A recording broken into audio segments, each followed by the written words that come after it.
Bon, pour moi, na moniango ils en ont fait ma bête. Bon, comme l'Assemblée nationale va jouer décision, il y a Kolongola yango. Bon, ils en ont fait ma bête. Parce que au moins à lire Oyo Maramone Bandao Kenda et comment qui déjà ma bête. Aujourd'hui, on a peuple congolais, Hermoboye, Anandaka, intoxication ya bato. Na bi saka bien que non, ne tous en qui ça boye. Ils ont la police moussa na ko manipuler peuple.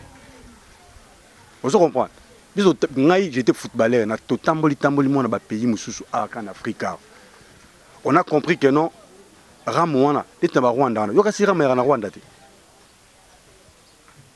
Na bi saka bien que non Ram na Rwanda. Et puis balongola ba som moko oyo comprendre que non balongoli.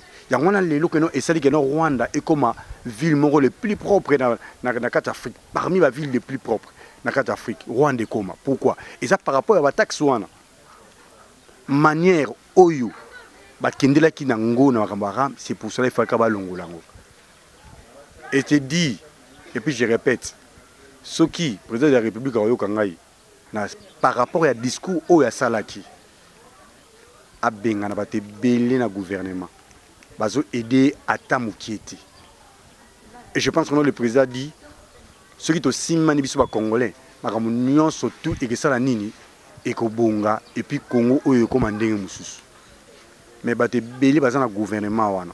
Et vous savez que nous par exemple que on a 1000 personnes ou bien on a 2000 personnes. Et si vous avez 180 000 personnes oyo bazo dans la idéologie oyo zo sala. Et ça c'est très bien que non Ozala bien. Mais ceux qui 180 000 personnes baza contre eux. Et puis la mission baza hypocrite baza et place yo zali. Il y a que nous tire progresser. Et c'est qu'on voit. Bazo des présidents de la République ne leur morte. Neti makambara mwana. Et dis-moi maintenant bon ekenda. Vous parlez de la gratuité mais gratuité ya ralisouste. Mbongo wana soki ezalaki. Est-ce que mbongo wana soki lelo banda ko tonga bekol. Mbongo wana lelo soki ezalaki no ba bongisa na banzela. Est-ce que balinga baloba? Balinga bazotan ko lobate.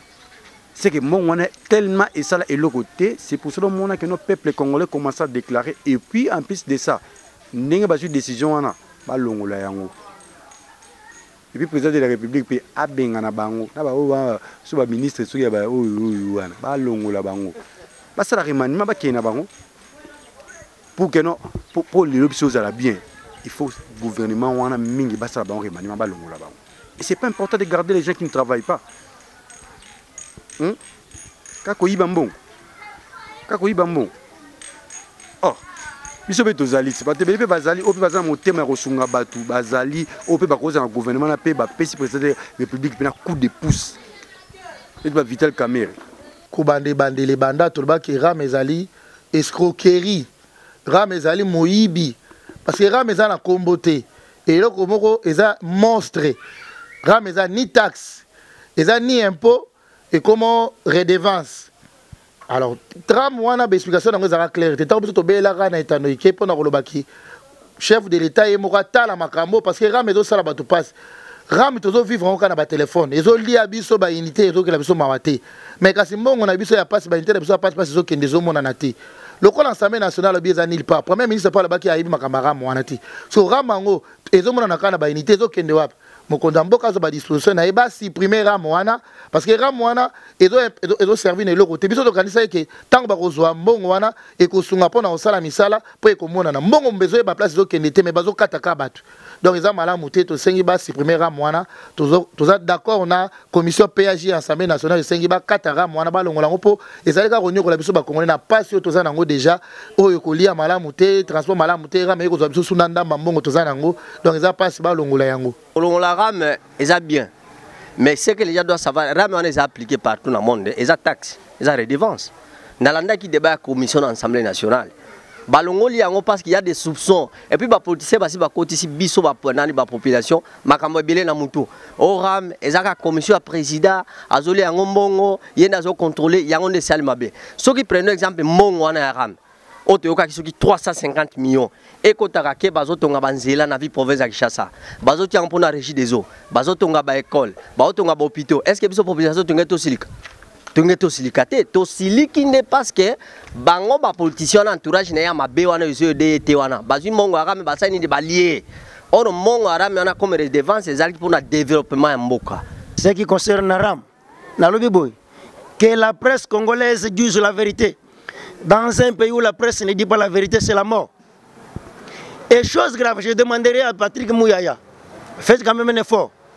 Donc, il faut quand même que les journalistes congolais, déontologie, ils ont un ami tout na bango. Mon frère, nulle part dans le monde, c'est la presse qui est en train d'informer le petit peuple. Imaginez-vous que Nakati à Congo, Nakati à Kisasa, et on a battu Belé Bazar dans l'information. C'est pourquoi on a dit que Atika Babiloko a Mouyombe gauche, ceux qui koko pigi pongo, ceux qui ningi pigi pongo, ceux qui ningi. Ce sont des histoires honteuses qui nous amènent rien dans la tête. Et aujourd'hui, on vient d'annuler Taxaram. Mais le peuple a informé. Mais qui pouvait amplifier, qui pouvait informer le peuple? C'est nous, c'est la presse. Mais presse, où est votre rôle? Presse, où est votre rôle?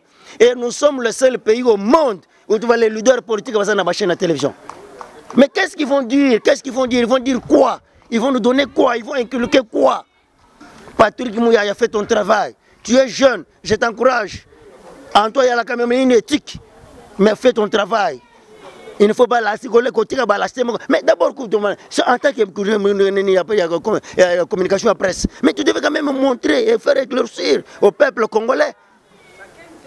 Au début, on se réveille le matin, Turbo King. Et dans un pays de zone tropicale, mais tu te réveilles à 6h45, maman, met la 4 tembo. Mais il faut comprendre quoi? Il faut comprendre quoi comme la politique?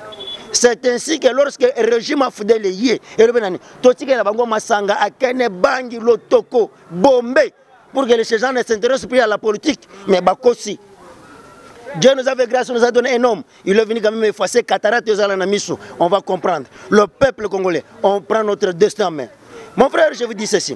À Konani Taxaram, je vous le dis en tant que peuple congolais. Et l'Okowana est yé. Mais il y a une modalité, il y a le Congo, il y a un système en main.